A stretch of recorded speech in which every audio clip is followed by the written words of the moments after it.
Howdy there, Chimp Champ. Welcome back to Market Manga, where hopefully you are having a fantastic day today. And today, I am joined by my very special friend. My name is Doofy. Say hello, Doofy. Hello, my name is indeed Doofy. I am indeed the special guest, and here we are. He is indeed Doofy. Alright, and today we're going to be sharing our top 5 Shonen transformations. And since he's the special guest, he will go first. So without further ado, Doofy, take it away.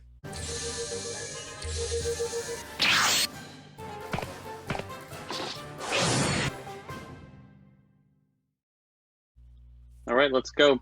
For number 5, I considered a few contenders, but I had to go with the classic Gon's Rage from Hunter x Hunter. This, of course, is when he makes that vow, and he uses Enhancer Nen to summon upon or draw upon all of the Nen he will ever have, all the power he will never have. And that's when we get the classic scene of like him going all black and then him turning into adult Gon with spiky hair, and then he absolutely ravishes Pito. And I think what this moment is so significant to me is because, of course, Gon is he's 11 years old throughout most of the series. He's very childlike. He takes things very lightly and lightheartedly. He does have that kind of childistic morality, and that's cool, and I appreciate that about him. But the fact that that 11-year-old kid who's so lighthearted can go from, fishing on in those first episodes at that island to this rage and summoning upon all the Nen he'll ever have to become adult, to just absolutely ravish Pito, not only the fact that he has a killing intent now to just destroy her after finding out about a kite's death. I'll just say it. It's Hunter x Hunter. We should just know by now. You know what I mean? Anyways, to the fact that he's now showing this kind of killing intent is pretty significant for a little kid. And so I think that's why it's pretty significant to me. And it's really like the kind of payoff for a lot of the Chimera Ant arc stuff, because, of course, it builds so long. We see Gon, enter the arc. Let's go with these hunter dudes and let's go explore these weird little ants or whatever. And then, Kite goes missing, and then there's this whole thing going on, and Gon's kind of like, oh man, what's going on? But then, encounters with Pito and all of that, and then he just gets serious, and he's like, Pito, tell me where Kite is. Tell me how to get him back. And she's like, chill. I gotta do surgery on this little gal. And then he's like, all right, do it in an hour. And then he just sits there very, like, I don't know, malicious, like, it's spooky. And again, you get a subtle development from his character, from this lightheartedness to this kind of, like, darkness, and then this absolute climax with the rage. Great fight scene to follow. And I think it was a pretty obvious choice for the 5th contender. Definitely. I also love the fight. It's on my list, too. I'm not going to say when, but it is, like, such a, in my opinion, like, an amazing moment, because, like, it shows, similar to the fight with, I don't remember the old guy's name. Netero? Netero, yeah. It shows, like, the darkness in humanity by, like, if you allow the darkness to take over, it will destroy people and ruin your relationships with people. Like, we see with Killua, after that whole thing, he's just like, oh my god, he did that, and it's different from then. So, yeah, it's just really interesting. I also think it's worked out really well. Like, we all know that the Nen system is super, like, worked out by Togashi, which I really appreciate. And I think that this is one of the beautiful examples of it.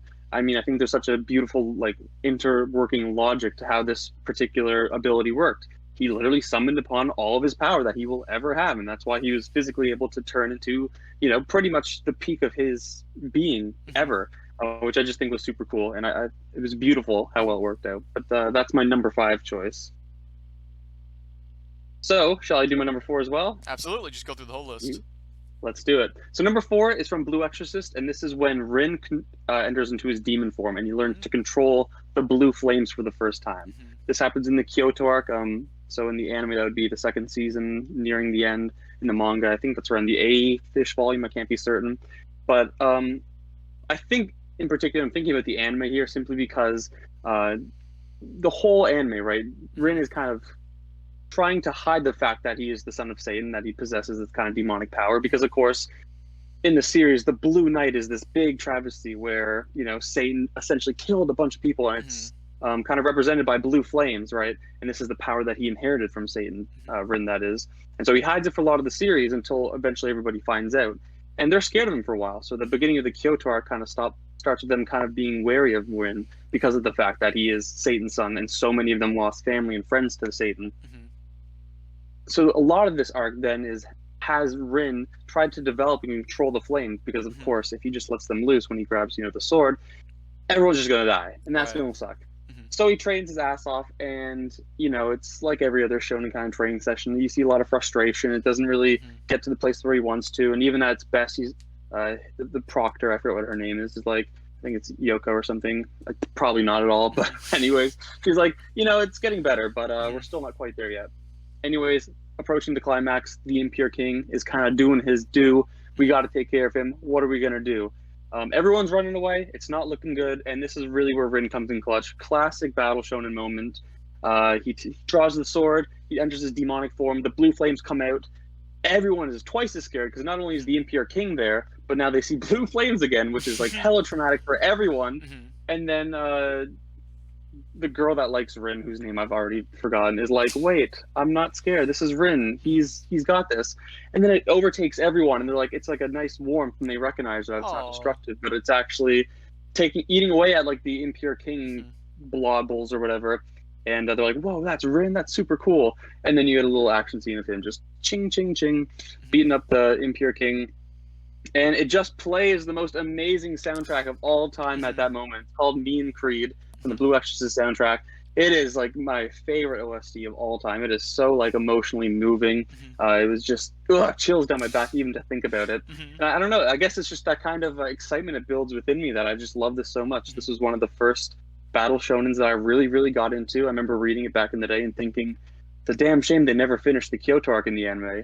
Little did I know, a few years later they would, and it's actually in, I don't know, probably in my top 25, maybe, I don't know. We have to see, we have to run the numbers on that. Right. But it's just chills every time I think about it. It really comes down to a combination of, classic battle shonen cliches, the guy finally getting his training done, saving everyone, and then, the punch of the soundtrack is what I think really drives it home for me. That's really interesting. Like, I never heard anything about Blue Exorcist, so like, this is the first time I've ever heard like anything I would say like remotely good about it. Besides like, oh, it's just good, check it out. But yeah, that's super interesting. Like, it's just interesting. It is, yeah. It's still going strong too. I mean, it's been a hot minute. I think I dropped it after like 12 volumes. I don't know why. I think I was just moody back then. I was starting to reject Battle Shonen because I thought I was cooler. And I'm like, I'm going to sell Blue Exorcist. I'm better than this. I'm going to go read Monster or something like the cool kids. Yeah. And then, 5 years later, here we are back again with the Battle Shonen because it's hard to deny greatness. I know, bro. Right? Yeah. Like, but that's just beat the crap out of each other. Like, how could you not love it's that? Just absolutely right. It's some good stuff. It's some feel good stuff. And Blue Exorcist is a great example of that. But now we're getting to the top 3. All right. This is much more important. Absolutely. Number 3 might surprise some people, but it's actually Naruto at number 3, and it is Jiraiya going into Sage mode. This might be shocking because I'm the classic Naruto fanboy, but as far as transformations go, there's so many to pick from. I mean, all of Naruto's different Nine-Tailed Fox transformations. You have Sasuke, the Curse Mark, and the Susanoo. There's a trillion different transformations I could have picked, but I think I went with Jiraiya entering Sage mode around, volume 41. In the anime, that would be about 133, maybe, of Shippuden. Anyways, what I like about this is it's not even like a super fancy transformation. I'm pretty sure it actually happens in the shadows. Jiraiya gets kind of kicked off to the side, and then all we hear is the voices of what turn out to be 2 toads talking to Jiraiya, annoyed at him for summoning him at an inconvenient time. And then he enters the light, and he has this gross nose. He's full of warts. He's kind of looking like a frog with these big-ass hands and feet.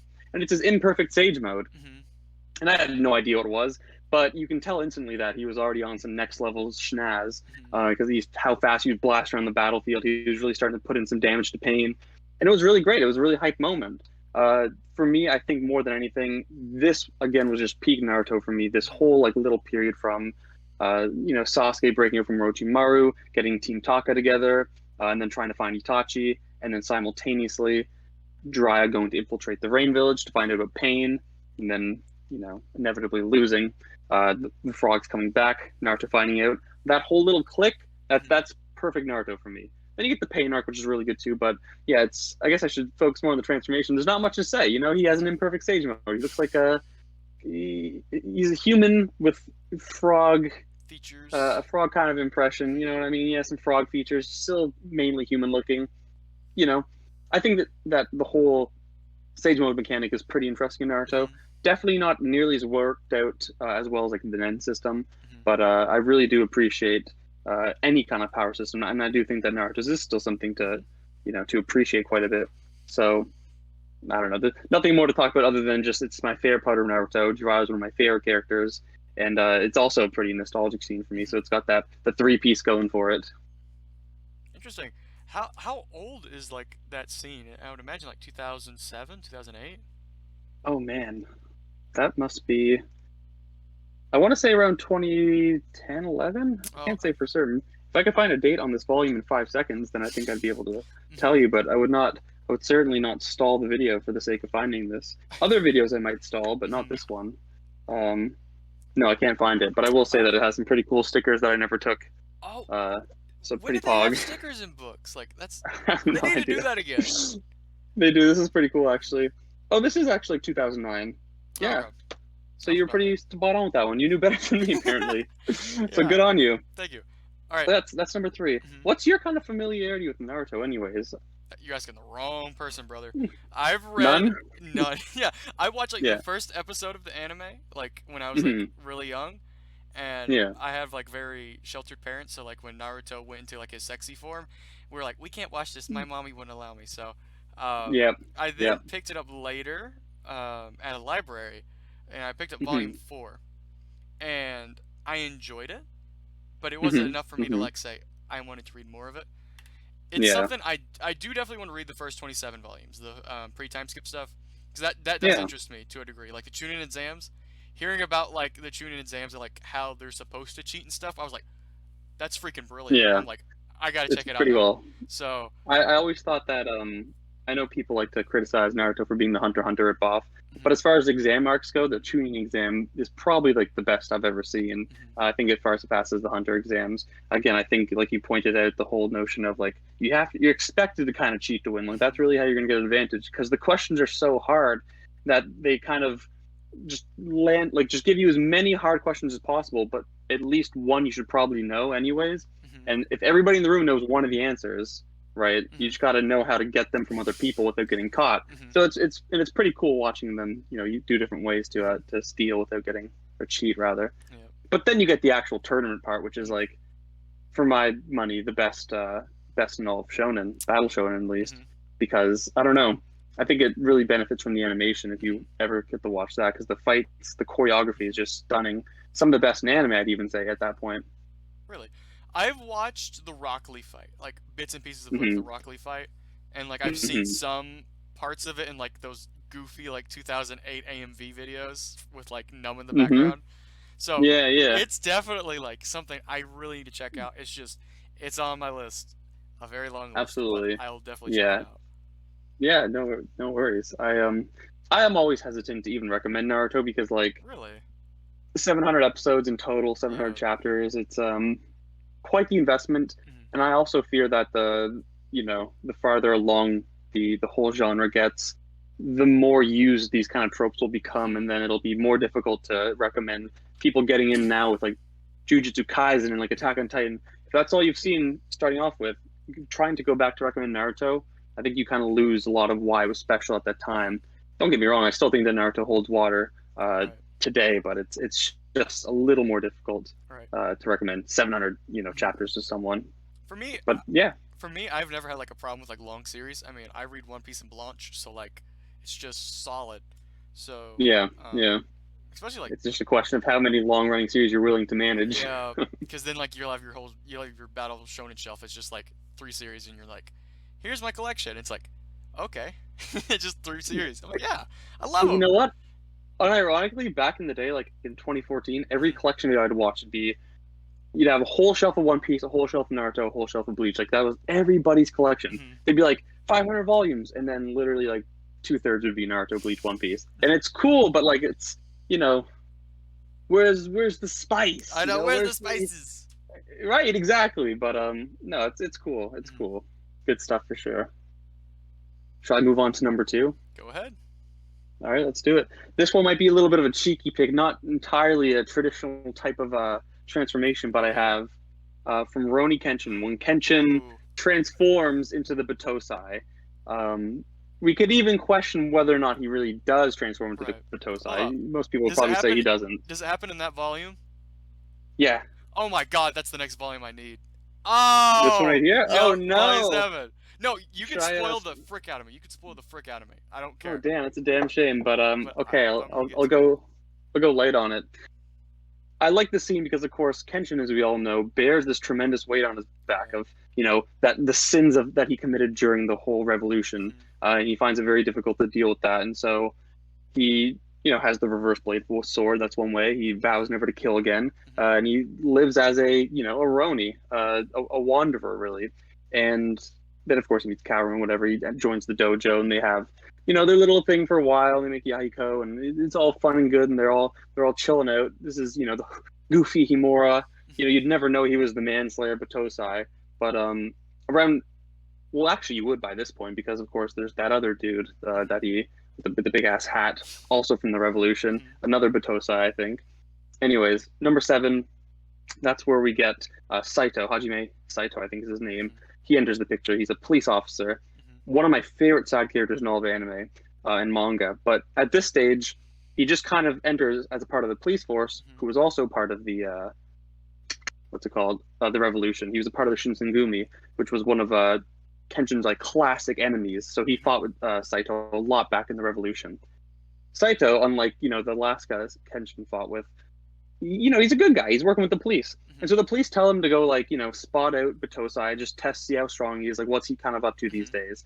So Saito pulls up, and he's like, "Yeah," and then a little bit of a back and forth, and there's like some verbal stuff, and he leaves and he comes back, kind of thing. A little bit of dialogue. I'm gonna leave that a bit of a mystery for you to kind of All right. figure out the details there. They're also unimportant, but inevitably, Kenshin and Saito end up meeting again, and they fight. Mhm. Saito is only asked to test his strength, but he pretty much is attending to like settle the score from back in the Revolution, Mhm. and they go all out at each other. And this is when, like, after so much beating, Kenshin just kind of snaps and Mhm. doesn't really like transform or anything. He doesn't actually even entirely go back to being the Batosai, but we can Mhm. tell for a large portion of that fight, he is going at Saito with a lot more than just a kind of friendly bonk on the neck to knock them out.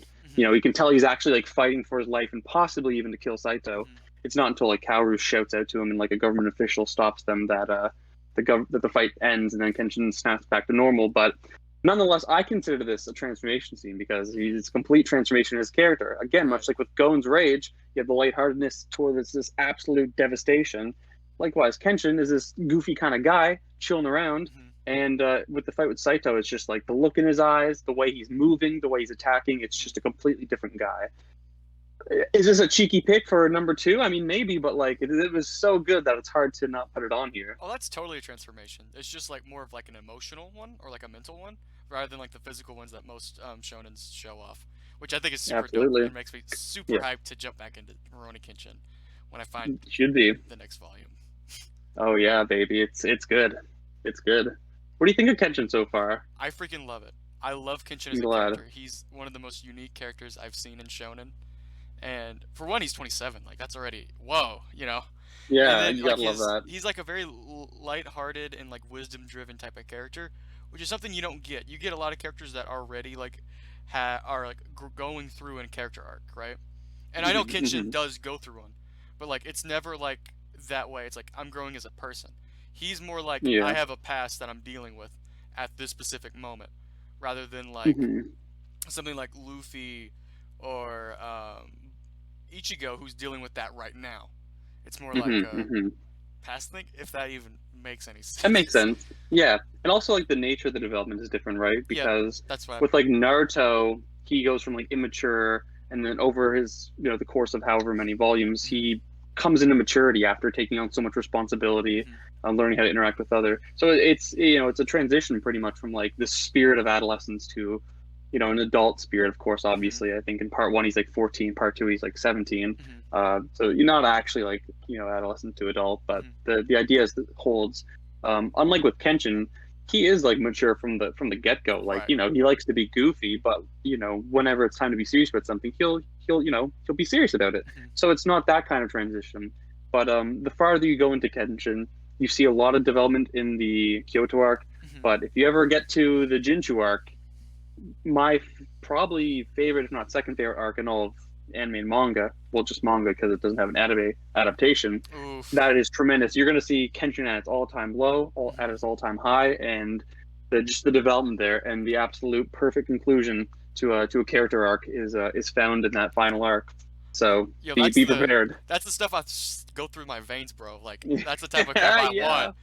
Yeah. Oh, absolutely. But that's Kenshin, man. That's my number 2 spot. And then finally, Drum at the rolls. number 1 spot, we have Yo, let's go! Let's freaking go! Yeah! Ichigo's final Getsuga Tensho Mugetsu against Aizen in the Ironka arc of Bleach. I mean, it's just people have often said that, you know, Naruto was more consistent, but Bleach had more highs. I probably think that Naruto has more highs because I'm super, you know, into Naruto, but Right. this scene right here, you know, volume 47, episode 309 or something like that, when Ichigo just is like, after we see Aizen absolutely clap the cheeks of every single captain like it was nothing, just boom, like didn't even think twice about it, and then we see him start to scale up, right? And then we even see like Yoroichi, and we see Urahara, and we see Shin, you know, these absolute 3 legends try to take him on. Boom, nothing, and Aizen just keeps growing and growing and growing, and it's like, how the hell is anyone going to beat this guy, right? Like, this is crazy. Man's got infinite power. Nobody can even sense him. He's that strong. Bro is so above everyone else's level. Like, this is gonna be the craziest schniz ever. And that's when Ichigo does his little training session in the in that portal or whatever. For it's pretty much the same thing as, what is it in Dragon Ball, like the time chamber thingy? Yeah, time hyperbolic chamber. time chamber. Time chamber. It's functionally the same thing as that, and by golly, did it ever work? Because after Bro saw so much destruction, he said, "It is game time."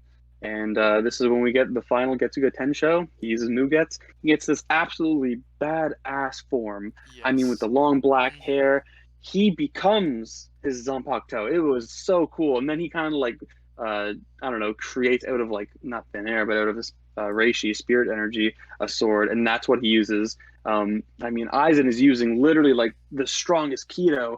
And Ichigo's like, no. And then he just it all breaks down. And then he just smacks Aizen. I do quite like this a lot. It even, again, to think of it, this is one that will send chills down my spine because of just how epic it was. Again, I think the animation really boosts this one. You have an amazing soundtrack, amazing voice acting, especially the English. Johnny Young Bosch, Power Ranger as Ichigo. How do you beat that? I don't think you can. But it was not a fan of English dub. Damn! One great manga war. I know. Yo, it's okay. I'll forgive you this time. But it is so bonkers to me. And you know it's the ultimate price. After he uses it, all spiritual energy is just gone. But it was worth. I mean, he defeated Aizen. Well, as much as one could defeat Aizen, of course. Bro is like immortal because of the Hogyoku. And then they lock him under, you know, the head captain's corridors. But that's probably my favorite transformation because the design upgrade, the actual power increase was cool, and I think it just was in probably the height of the series. Truthfully, it was awesome. I definitely got to say, Tite Kubo knows how to draw characters and transformations because, like, there's like never. I don't think there's ever like a bad transformation in Bleach or character design. It's just all style. It's just. And I could have picked so many other scenes too, right? Like Ichigo turning into a hollow for, you know, the first, second, third time, right? When he gets like the double horn hollow, that was really cool too against Ukiura, or like when he first unlocks the hollow. I don't know. There's so many cool things in Bleach, and they're always nice. You can even say all the Bankais technically count as a transformation, and those are beautiful, especially by like the 1,000-Year Blood War arc, dude. Like Rukia's Bankai, beautiful. Of course, it's not animated, but yeah, it's. I mean, Toshio Hitsugaya, bro. Bro gets real frosty at the end. Anyways, I'll that'll do it for my 5-piece. I'm a thoughts. Bit disappointed, to be honest. I was expecting like all 5 to be fairy tale transformations, and none of them are fairy tale. That's number 0, baby. That's number 0. You never let me finish yet. Yo, Natsu. Yeah, Natsu's. What does he even transform into? Like, I what are your don't know, transformations? dragon or fire or Yeah, something. that's what I was thinking. Probably does. I don't think he transforms into a dragon, but like bro gets fiery, I guess, right? I mean, It gets heated. number zero is not to burn, not to go Yes, on fire. he's Yeah, he's good. he's very hot. Mm, you got that? Hey, bro, he's flaming. Yeah, he's flaming. So I'm gonna go into mine real quick. Mine are very interesting because as much as I read Shonen, a lot of it, I just don't really care about the transformation so much. So this is gonna be real interesting. So first one we got number 5 is Fusamasu from Dragon Ball Super. What is Yeah, it? interesting. I like Zumasu. Zumasu is one of my favorite characters in all of Super. I love Goku Black as well, but Zumasu is my bread and butter. Wipe it, put on a sandwich. Uh, Mm-hmm, it's just I love his like descent into darkness for Super, and then once we get into his fusion, when he comes into Fusamasu, he slowly mm-hmm. starts losing himself as a person. Okay, So, have you watched Super yet, or read it, I or have not watched okay? Supper. No. It's not that big of a deal. It's just he loses himself. He starts becoming corrupt. His body starts like mutating, and in the manga, he starts creating like multiple copies of himself. And instead of wanting to take over the whole world, he just decides he's going to destroy it. So it's just like Okay. crazy, weird, and it's beautiful. I love it. Yeah. Especially since Zamasu was like one of my first characters I ever saw like get a negative character arc. I was like, holy crap, this type of stuff exists? You mean characters can go Mm-hmm, bad? I'm like, oh god, it's great. You know, just goody. Nobody I've can be actually, issue. I've actually been meaning to kind of like get back on a little bit of Dragon Ball because I really do like Dragon Ball. Like I never even finished Kai, but I really just want to go back and like finish. I gotta still finish the Cell Saga because that's the Right. creme de la creme. But I like it. I can really appreciate Dragon Ball despite the fact that so many shonen since have borrowed a lot of its tropes and Mm-hmm. archetypes. That doesn't bother me. I can really appreciate how Dragon Ball did it first, Mm-hmm. and it's still got amazing fight scenes, bro. But Absolutely. interestingly, I've Mm-hmm. never seen Super, Mm-hmm. but I actually had a scene from Dragon Ball Super as a contender for my number 5. Really? I didn't put it on there simply because duh, I haven't watched it. Right. I've only seen the clips. Mm-hmm. But it's from the DragonAll Super, particularly one of the movies. It's "Don't Touch My Bulma," right, with Vegeta. Oh When yeah, Beerus yeah. Mm-hmm. smacks Bulma, and then you can just see See the the rage. absolute vulnerability Mm-hmm. there with Vegeta. He's like, "Beerus, no, please, do whatever you would to her to me." Mm-hmm. And then he's like, "Ah!" And then yeah, he goes Super Saiyan whatever or something. Yeah. Super But I Saiyan love Vegeta. it because Mm-hmm. yeah, because everyone's like, "Oh, Vegeta's simple badass character," and I'm like, Yep. "No, no, no. Vegeta has a lot of vulnerabilities, and He it's scenes does. like that that I think really makes him a meaningful character." Mm-hmm. But yeah, but particularly the one from the movie, the one from the show I've seen was not very good. Yeah. The But movie Beerus was definitely like, way better. and then he was like, "Ah," and I'm like, "No, I need more Yeah, emotion." more emotion. But yeah, Mhm. that's good stuff. That's good It's a stuff, battle man. shonen. Like, get more angry. But Yes. yeah. But all right. So number 4 for me is Luffy Gear 2. I Okay. I just like it. It's cool. Um, pretty much he gets like really fast and speedy, and I enjoy that. Especially the fight. I feel like I like the reason I like it so much is because of the fight, because the fight has so much emotion in it that it doesn't really matter that Gear 2 was never mentioned of before this, and like it just shows up. It's just the fight, the emotional moment for it is just what makes it for me, and the fight's Mhm, freaking amazing. mhm. Love it very very much. Who did he fight? The I don't know his name. I don't know anybody's name. Like I really don't. Captain of the Marines or No, something, it was or like he had like cheetah print all over him. oh, okay, Yeah, I know of, but don't know. yeah. He's that one How guy, does that? from that one show in that one scene. Yeah, Yeah, yeah, yeah, yeah. Cheetah type Pokemon. yeah, yeah, yeah, Yeah, yeah, yeah. yeah, yeah, yeah, yeah. How, how does the gear system even work? Like, I'm so out of touch with One Piece, I have but no clue to be honest with you. really, okay, Yeah, yeah. I think it's kind of interesting. I I've seen the transformations. I think they look cool, but like, I just not understanding of like the power system and how it's worked out in there. I meant volume like 50, and that's like the first time. That's the only time he's ever gone like gear, and Oh, okay. yeah. He does have like a zombie form in the Thriller Bark arc, which is really dope, and like he grows like super big and stuff, and I really enjoyed that. but it's just kind of like as a joke. But Yeah. number 3 for me would probably be your number 1 if I was caught up to that point. I need to get some more Bleach eventually. It's been on my list for so freaking long.